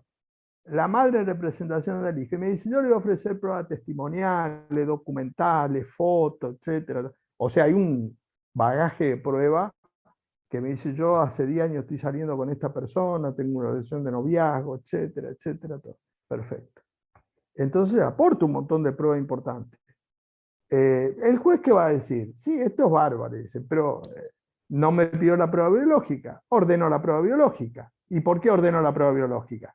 Porque si el demandado se somete a la prueba biológica, el resultado, negativo o positivo, determina la suerte del juicio. ¿Qué quiero decir con esto? Que en todos los casos judiciales en los cuales el demandado, al revés de lo que estamos diciendo, se sometió, el resultado de la prueba biológica determinó la suerte del juicio, no porque el juez esté obligado, sino porque el juez obviamente se saca el problema diciendo, acá le dio exclusión de paternidad, la ciencia me dice que no es el padre, no es el padre. Dice, pero acá hay un montón de fotos que no, eso es subjetivo. Y es lógico, porque si yo como juez tengo un aval científico del resultado positivo, todo el resto, bienvenido sea si suma. Pero por más que todo el resto diga lo contrario, no hay ningún caso que haya desvirtuado la prueba científica.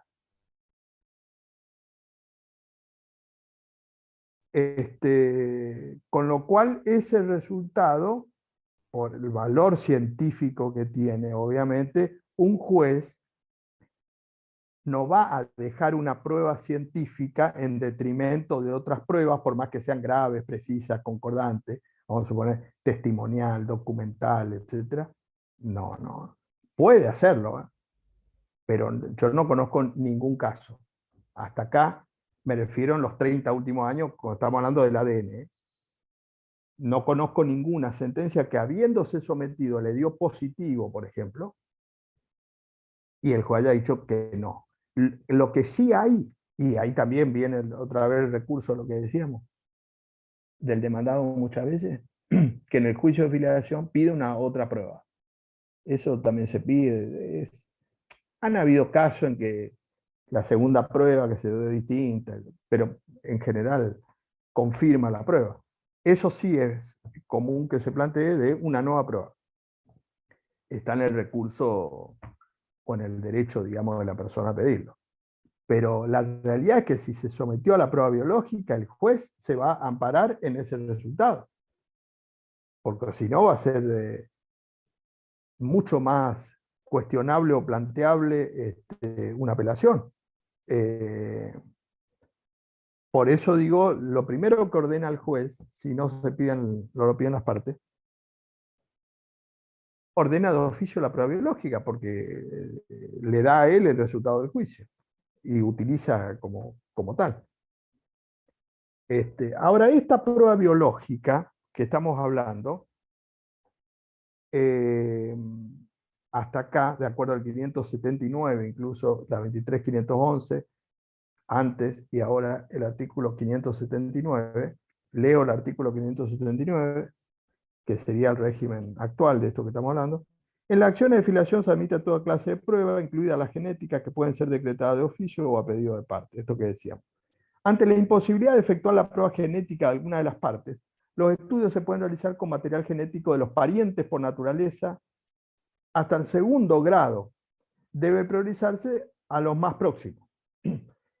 Este párrafo es nuevo en relación al régimen anterior, porque ahora lo que la ley agrega es la posibilidad de la prueba genética ante la imposibilidad o negativa de a esos parientes hasta el segundo grado. Se hacía por parte de la jurisprudencia, aunque no estaba ante la ley. Ahora está expresamente en la ley. Ahora, aclaro, esta prueba ya es distinta porque tiene un grado de probabilidad menor y entonces es mucho más impugnable. O sea, tiene un valor científico, ¿eh? Pero cuanto más me alejo, bueno, no es lo mismo en la persona que en los parientes. Si bien científicamente se puede determinar, el grado de probabilidad ya no es como el demandado, el presunto padre, ¿eh? Bueno, digo, la diferencia es que antes la jurisprudencia hacía lugar a la prueba biológica respecto de esos parientes, aunque no estaba en la ley, y ahora expresamente la ley dice que sería el equivalente de lo que, con esta aclaración, de lo que era el artículo 4 de la 23.511, derogada en este caso ahora. Pero lo nuevo en el código respecto a la prueba genética es lo siguiente. Hasta acá todo lo que nosotros estábamos hablando del juicio de filiación común o en vida, por contraposición a el juicio de filiación llamado post-mortem. Juicio de filiación post-mortem es cuando el juicio de filiación se inicia cuando el presunto padre está fallecido. En este caso, los demandados son los herederos. Tanto el viejo código como el nuevo código siempre han permitido la filiación post-mortem patris. Es decir, que se pueda demandar una filiación para aún después de la muerte del presunto padre. Y esto se lo hace mucho, como dijimos, cuando hay una para heredar, ¿no? Respecto de hijos extramatrimoniales no reconocidos que quieren heredar, hace un juicio de filiación para ir a heredar. Respecto al presunto padre que falleció. Digamos, esos juicios eran admitidos y siguen siendo admitidos. Como la asociación de supuesta hermana, sí, creo que sí, de Ricardo Ford, sí. ¿Cuál es la diferencia en lo que estamos hablando acá de la prueba biológica del viejo código en el nuevo código? En el viejo código, y en aplicación de la 23.511, en la prueba biológica, en los juicios de filiación post-mortem se discutía cómo se aplicaba o si se aplicaba el artículo 4. Es decir, a ver, me presento al juicio de filiación del supuesto padre que falleció y entonces yo pido la exhumación del cadáver, la prueba biológica, la exhumación del cadáver. De ese supuesto padre que yo digo que soy el hijo. Esta sería la prueba biológica. En el régimen anterior, la ley nada decía respecto de la exhumación del cadáver o la aplicación, digamos, de esto de la prueba biológica en juicio de filiación respecto de una persona que estaba muerta. Entonces, ahí había dos posturas jurisprudenciales. Había una postura jurisprudencial que decía debe aplicarse por analogía la 23.511. ¿Esto qué significa? Que entonces la autorización para la exhumación del cadáver me debían dar los herederos, o sea, los demandados. Yo lo demando, tiene 2 hijos reconocidos. Yo soy un tercer hijo no reconocido. Entonces, falleció mi padre. Entonces yo demando a mis 2 hermanos, teóricamente, que son los herederos de él. Bueno. Y yo le pido la prueba biológica, la exhumación del cadáver. Si esos demandados aceptan en el juicio, entonces se extrae la prueba biológica como la 23.511. Se somete y se extrae del cadáver la prueba biológica. Perfecto. Y en el caso, esta primera postura, y en el caso que los demandados se nieguen, entonces el juez tenía que tomar un indicio contrario al renuente, que en este caso no sería el propio interesado, sino los herederos. Pero no, en esta primera postura, no podría el juez ordenar compulsivamente la extracción de sangre. La prueba biológica. Es decir, aplicaba por analogía a esta primera postura la lógica adecuada al caso de lo que era la 23.511. Pero había una segunda postura jurisprudencial que decía, no, tratándose de filiación post-mortem patris, hay un cadáver.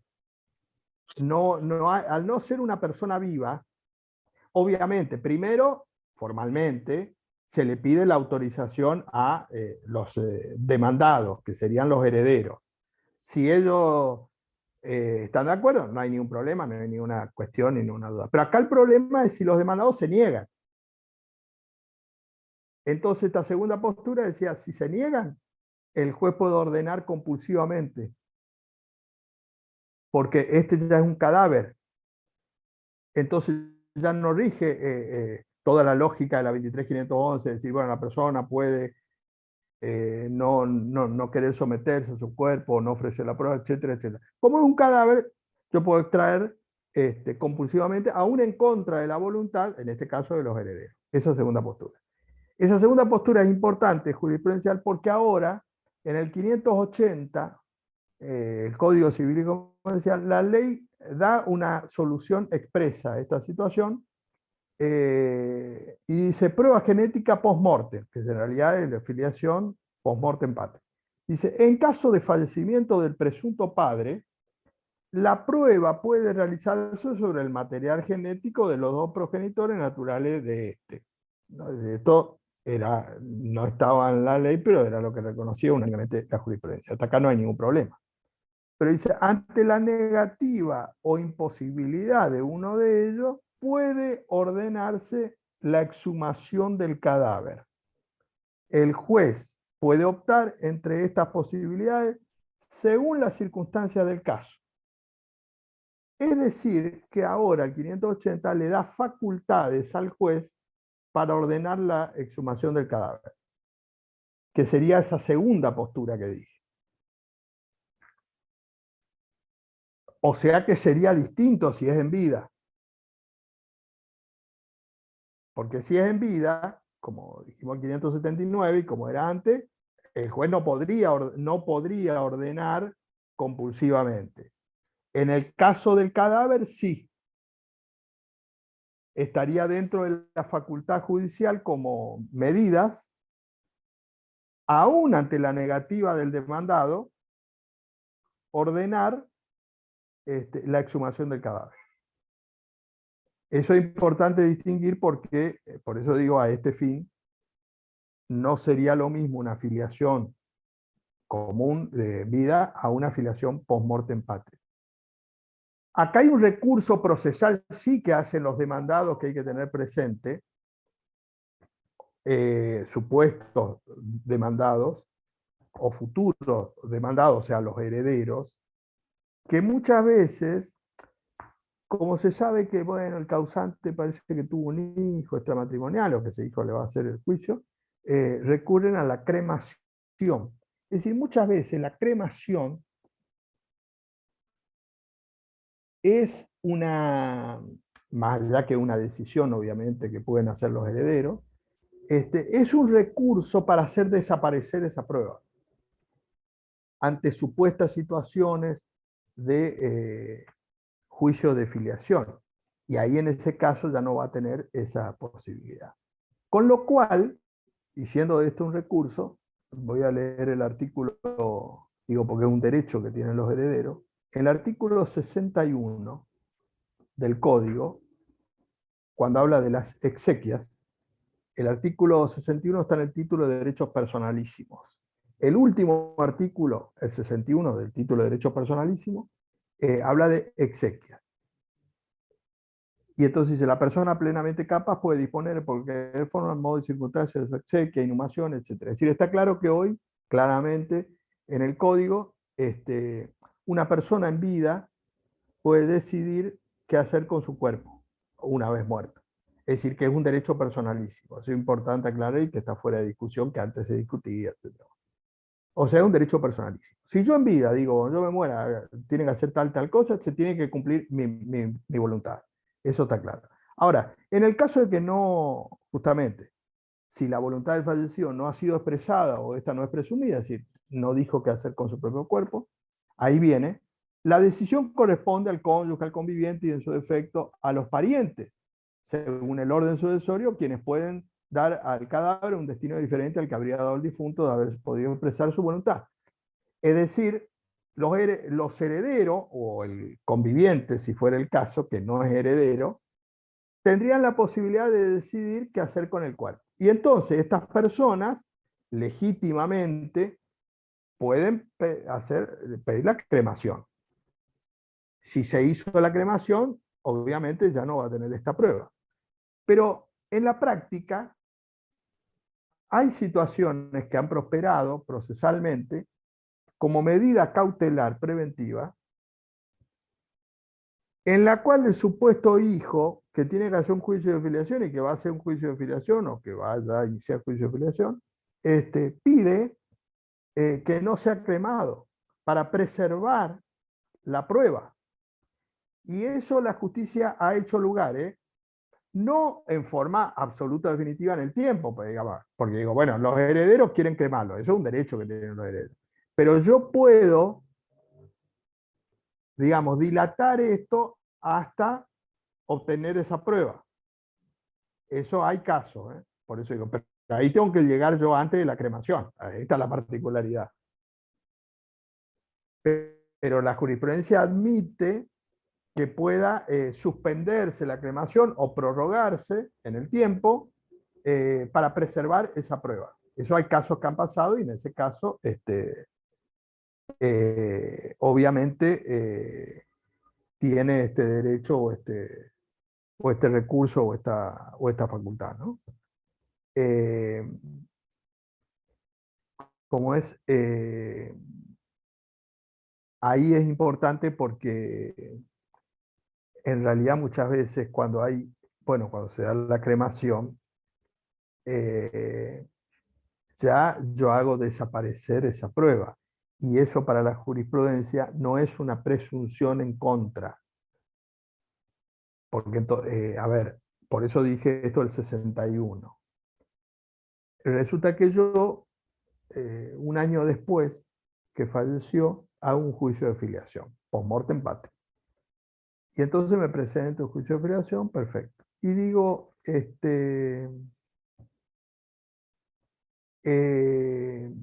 bueno, yo quiero hacer la exhumación del cadáver.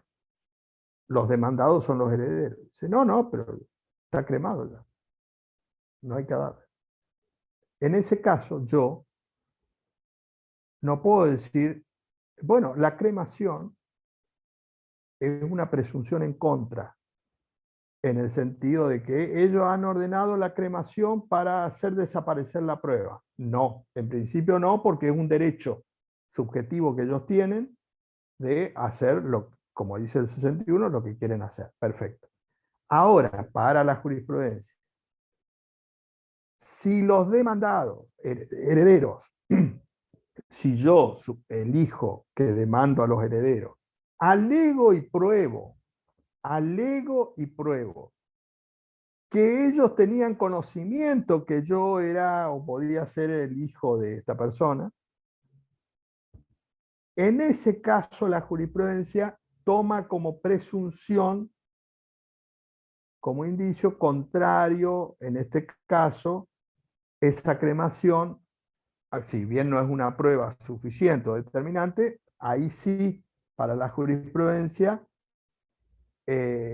puede tener un valor en el juicio de filiación como prueba el haber hecho una cremación sabiendo que en realidad este demandado iba a iniciar un juicio de filiación. Y eso es una cuestión obviamente específica o particular de cada caso que habrá que demostrar esta relación causal. Por eso digo, ahí queda librado a esta situación particular que decíamos, pero es toda una línea o una divisoria a veces compleja porque no hay una postura única, pero suele ser utilizado como un recurso porque a veces elementos contundentes, claro, dice, esto ordenaron inmediatamente la cremación y si el juicio se dio, por ejemplo, a los 2 meses, y ahí la jurisprudencia presume que la cremación ha tenido una finalidad de ocultamiento, digamos. Por eso hay que ver en ese contexto cómo es la situación de los casos, ¿no? Digo porque, ¿recuerdan ustedes el caso, por ejemplo, el caso de Fangio, que hubo eso de la cremación, después cuántos años? Ahí no podría haber ninguna presunción desfavorable, porque el juicio fue años después de la muerte. Acá la diferencia suele ser cuando es casi inminente con la muerte. Pero bueno, es un elemento importante a tener en cuenta porque a veces esta es la prueba que puede llegar a ser determinante en el juicio, ¿no?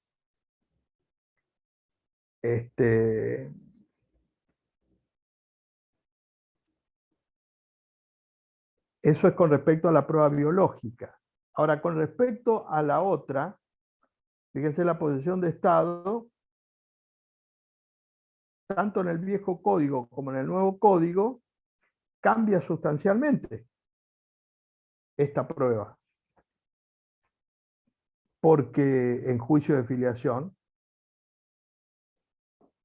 a ver, voy a buscar el artículo, en el juicio de filiación, como sabemos, la posesión de Estado es cuando alguien ha tratado, en vida obviamente, a un hijo sin haberlo reconocido. Si yo no fui al registro civil a reconocerlo, un hijo extramatrimonial, pero frente a toda mi vida en relación, pariente, allegado, etcétera, lo presento como hijo mío. Es decir, eso sería posesión de Estado, que yo le he dado un trato de hijo sin tener el título, o sea, sin haberlo reconocido. Eso es posesión de Estado. Bueno, en el código anterior digo con la ley 23.264 de filiación y patria potestad, o sea, del año 85, se incluyó una norma que ahora se reproduce desde el año 85 hasta acá, pasando por el viejo y nuevo código en este sentido, que dice la posesión de Estado. Antes del 85, la jurisprudencia de 1910 hasta 1985, porque esta norma tiene que ver con la jurisprudencia unánime, en la jurisprudencia, unánimemente, sin haber norma, se decía, si en un juicio de filiación se alega y se prueba que ha habido posesión de Estado, es decir, que el supuesto padre lo trató como un hijo, se presume la paternidad. Y es él el que tiene que desvirtuar, o sea, una presunción legal, para conectar con esto que decíamos antes. Entonces, si es una prueba, fíjense el valor de la prueba, porque dice, esta prueba, dado el contexto y la situación, dice, si una persona durante 5 años presentaba a todo el mundo diciendo, este es mi hijo, y es el hijo. Entonces, siempre en juicio de filiación, dice, se presume la paternidad. Salvo que él venga y diga, no, yo voy a probar lo contrario. Entonces él tiene que probar lo contrario. Se le invertiría la carga de la prueba. Pero en el año 1985, con la ley de filiación y patria potestad, ya se incluyó expresamente la norma, o mejor dicho, como norma, este criterio jurisprudencial, diciendo la ley, que era entonces creo que era el viejo 256, me parece 257 del código, incluido por la 23.264, del año 65, dice, la posesión de Estado debidamente acreditada en juicio de filiación equivale al reconocimiento. Ahora, para ser más concreto, ahora, en el nuevo código, siguiendo esa línea, en el 584, bajo el título Posesión de Estado, dice, la posesión de Estado debidamente acreditada en juicio de filiación, obviamente, tiene el mismo valor que el reconocimiento. O sea, fíjense que es importante porque una presunción legal es como si yo hubiese ido al registro civil a reconocerlo. Entonces, si en el juicio de filiación la madre, ejemplo, me demanda a mí, me dice, vos sos el padre, dice, no, yo no soy el padre, el chico de 7 años, pero ella alega y prueba que yo lo he tratado como un hijo, probada esa circunstancia, dice en el juicio, equivale al reconocimiento. O sea, hay presunción legal. El juez no podría decir, bueno, no, pero hay otras pruebas que dicen otras. No. Ahí la ley dice equivale al reconocimiento. Y acá viene, siempre que no sea desvirtuada por prueba en contrario sobre el nexo genético. Es decir, se invierte la carga de la prueba porque es el demandado el que tiene que decir, no, yo durante 6 años en realidad lo presenté como hijo, lo traté como hijo, pero yo me voy a someter a la prueba biológica y le voy a demostrar que no soy el padre. Si la prueba biológica me da negativa, entonces queda desvirtuada. Pero ahí yo tengo que probar, porque ya se presume la paternidad. Esto es lo que decía que la ley debería decir hoy en la prueba biológica, que no dice. Por eso digo, la posesión de Estado fue un avance en el 85, ya por la jurisprudencia anterior, en el 85, y mantiene el nuevo código, porque dice que la posesión de Estado como valor de prueba es suficiente. Y es lógico. Otra vez volvemos acá al caso. Digo, a ver, si en un juicio de filiación, a mí la madre me demuestra que yo durante 5 años lo presenté a la sociedad como un hijo, y es como si fui a reconocerlo. ¿Qué más claro que esto? Uno dice, ¿puede no ser el hijo? Sí, claro que puede no ser el hijo. Pero así también yo voy al registro civil a reconocer un hijo, puede no ser mi hijo. Digamos, si entramos a esa, tenemos que exigirle a toda la población la prueba biológica, que no es el caso. Entonces, ahí tiene un valor tal que dice presunción legal, de manera tal que no es que el juez va a decir, bueno, voy a valorar, a ver. No, no, es presunción legal. O se invierte la carga de la prueba. Por lo tanto, si la persona no demuestra, o sea que ahí no hay obligación de que haya prueba biológica, porque si el demandado dice, no dice nada, la posesión de Estado ya sirve como prueba suficiente. Que me parece muy importante eso, porque la lógica y el sentido común dice, bueno, si se mostró la posesión de Estado, ¿qué más claro que esto, más contundente y más evidente? Y esta misma situación, posesión de Estado se puede decir, aunque no se lo nombra así, en el artículo siguiente, el 585, perdón, 585, que ya tenía también la ley con la 23.264 y que mantiene, que es una presunción derivada de la convivencia, porque dice, la convivencia de la madre durante la época de la concepción hace presumir el vínculo filial a favor de su conviviente, excepto oposición fundada. Acá viene lo mismo. Yo estoy viviendo con una persona en unión convivencial y queda embarazada,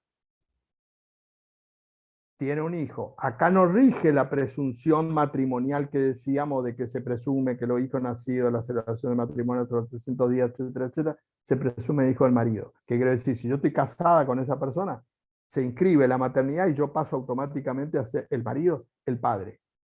En cambio, si estoy en unión convivencial, no hay presunción extrajudicial, perdón, y por lo tanto yo, conviviente, tengo que ir a reconocer un hijo como cualquier otro caso.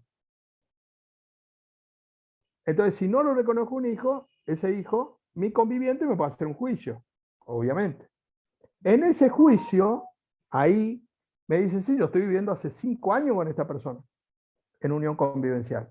Entonces, en juicio de filiación. Entonces ahí la ley me dice, usted es el padre. Soy yo el que tengo que desvirtuar lo contrario. Y está bien, porque yo estoy viviendo hace 5 años con una persona en unión convivencial, como en este caso, esa presunción legal, basada en esa, entre comillas, posesión de Estado, es decir, la situación de hecho, se convalida o se presume que es el padre. Que serían los dos ejemplos de presunción de posesión de Estado en juicio de filiación.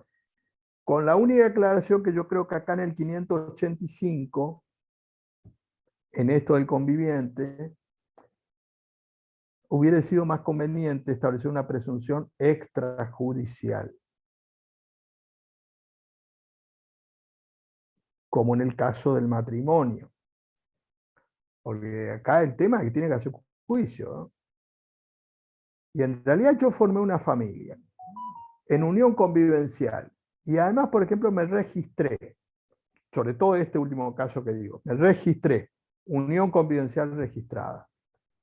A mí me parece que si nosotros, mi conviviente, queda embarazada y tiene un hijo, hubiera sido adecuado que ella pueda ir al registro civil, acreditar esta circunstancia y que yo sea el padre. Estamos hablando de unión convivencial registrada. Porque dice, mire, yo estoy viviendo con esta persona que no quiere reconocer el hijo, pero yo hace 7 años estoy en unión convivencial registrada. En el caso de la unión convivencial registrada, para mí debe haber una presunción extrajudicial. Pero bueno, no es el caso, y sea que yo esté en unión convivencial registrada o de hecho, me tiene que hacer un juicio de filiación. Y ahí demostrarme, ya sea la registrada o que ha habido una unión convivencial de hecho, ahí entonces se presume la filiación, pero en el juicio de filiación.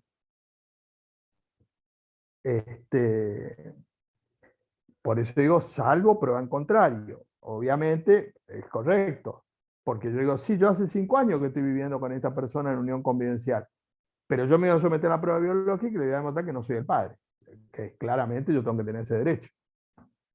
Eso es lo que permite la ley. Pero si se demuestra esa, en aquel caso, posesión de Estado o la convivencia en relación de pareja, ahí en el juicio siempre de filiación, esa prueba es suficiente. Esas serían las pruebas particulares, digo, en juicio de filiación, porque como vemos, el código de fondo se refiere a estas dos pruebas, más allá, digamos, de todas las pruebas que son válidas, porque tienen particularidades, que la prueba biológica y la posesión de Estado, que tienen esta particularidad en lo que hace al juicio de filiación propiamente dicho, o específicamente en este tipo de juicio.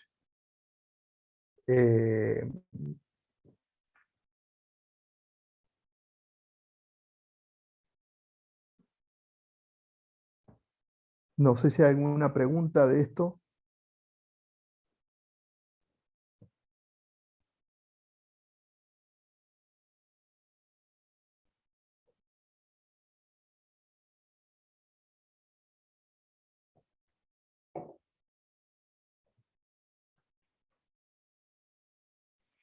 Una pregunta, las otras veces Sí, hablaba Alejandro. de, Sí, ay, sí, yo no sé, sí, sí, sí, el tema de las acciones, que las acciones, sí, el derecho a cuestionar la paternidad, la paternidad presumida por ley es amplia y que hay que hacer una diferencia entre la acción eh, y el derecho o el reconocimiento de esa acción. ¿Podrías ujú. explicar un poquito más sobre esto?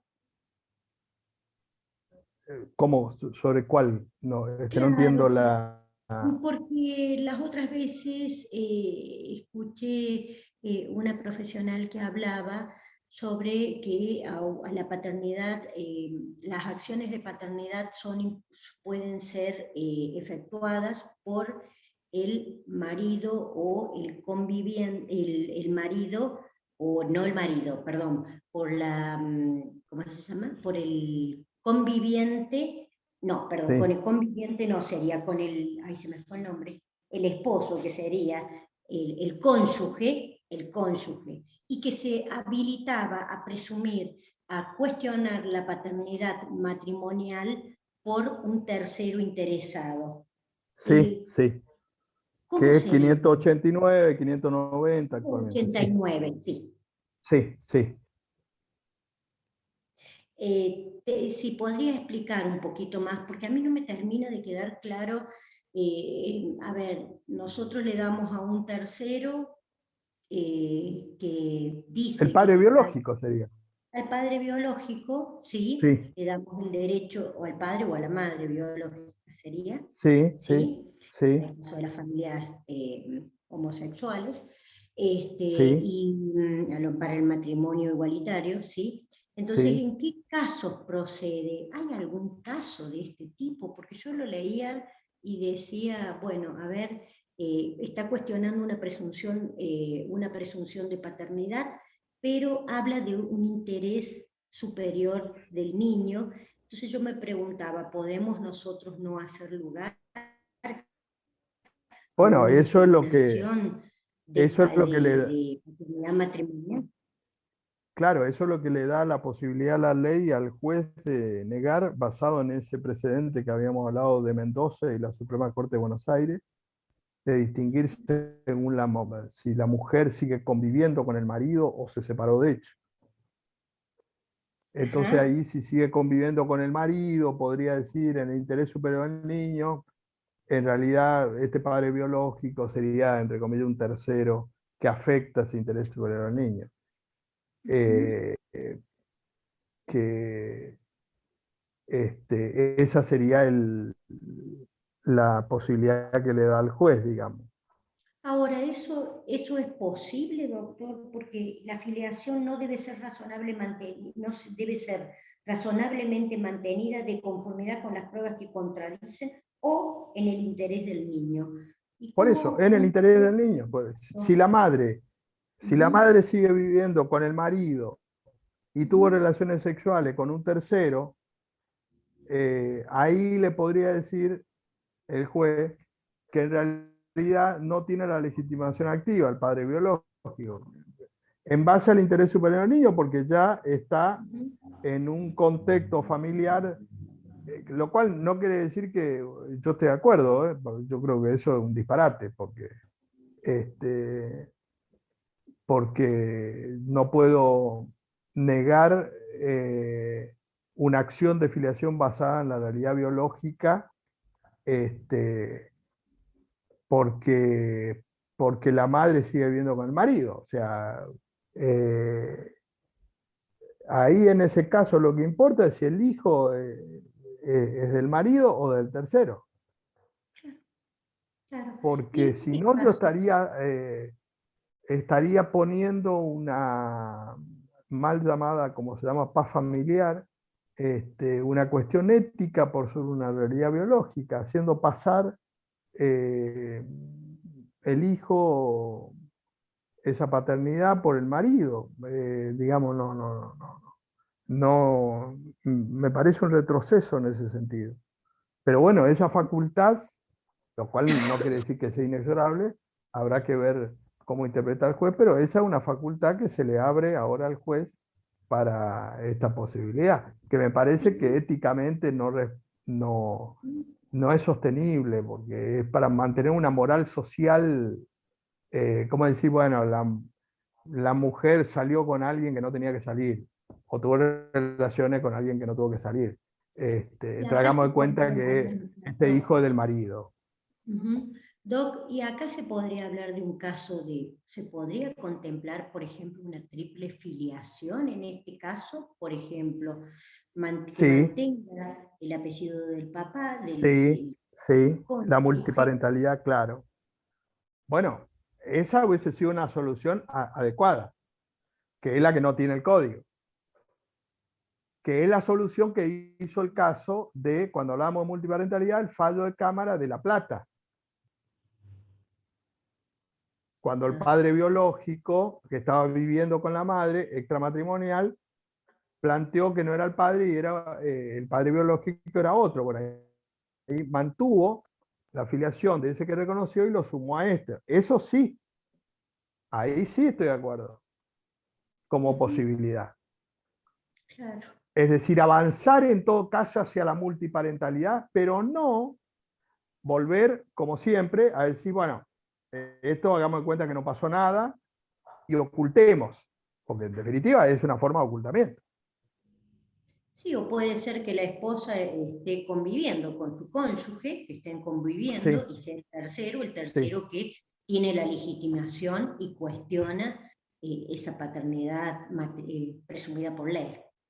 ¿Sí? claro, exactamente. También podría Sí, ser ese el sí, caso. sí, sí. Ujú, Sí, claro. sí. De todas formas, no, en vigencia del código no hay ningún precedente que haya utilizado el juez este argumento. Los precedentes están antes, lo que dieron lugar a esto. Ujú, está bien. Bárbaro, doctor. Este, ¿Qué más?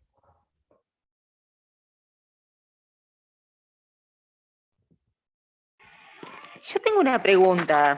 Sí, De, es un caso medio raro, pero una persona, no sé bien cómo encuadrarlo, es una persona, una señora grande, que ella está reconocida por un padre, que no es fallecido Sí, ahora, y se sí, quiere presentar en la sucesión de quien su mamá le dijo que es su verdadero papá. sí, También fallecido, ¿no? O sea, bueno, por supuesto. sí, ¿Cómo? Primero tendría que impugnar la primer filiación, claro. pero ¿cómo la impugno si no hay, porque esa persona ya falleció y no tiene herederos, no, o sea, ¿contra quién iría esa acción? Sí, eso habría que ver, a ver, con quién, contra quién podría ir. Y después se puede discutir el demandado. Lo que va a tener es acción. Ajá. Ahí el problema, en lo que vos decís, es si hay prueba. Sí, no, o sea, la madre le dijo que toda la vida le había dicho que uno era el padre, pero resulta que era otro. Por eso digo, ahí el tema va a ser, el problema va a ser ahí la prueba. Pero para acceder a la primera prueba tendría que lograr primero impugnar Por la eso, sí, primer filiación.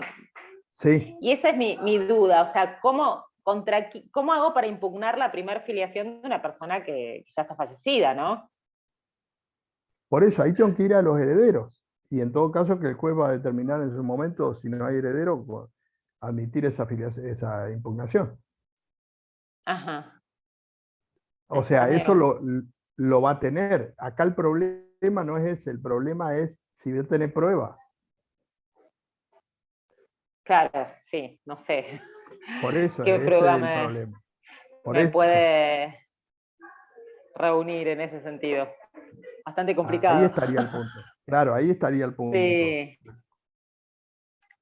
Sí, sí, bueno, sí. No sé qué prueba Este, puede llegar a reunir. Ella tiene la por confesión de eso. la madre y la madre no sé cuánto más Y bueno, ahí está el podrá tema, que probar. así es, claro, claro, ese es el punto. Y encima es una mujer que tiene casi 50 años, o sea, registro Claro, por eso digo, poco y ahí nada. claro, ese va a ser más el obstáculo en realidad. Sí, este hombre, o sea, el presunto padre, tiene otros hijos. Ujú. No sé si accederán a una prueba biológica o no, pero Sí, podría ser, eh, sí, es un gran tema. sí, sí, sí, sí. Sí, ahí habría que ver, por eso digo, ver si conviene por el tema de la prueba, si puede haber algún elemento para avanzar sobre eso. Este, ¿qué más?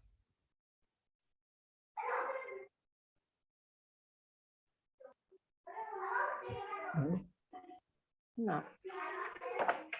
Bueno, entonces el viernes que viene sería la última clase antes del receso. ¿Mm? Perfecto. ¿Está? Bueno, Bueno. bueno, seguimos.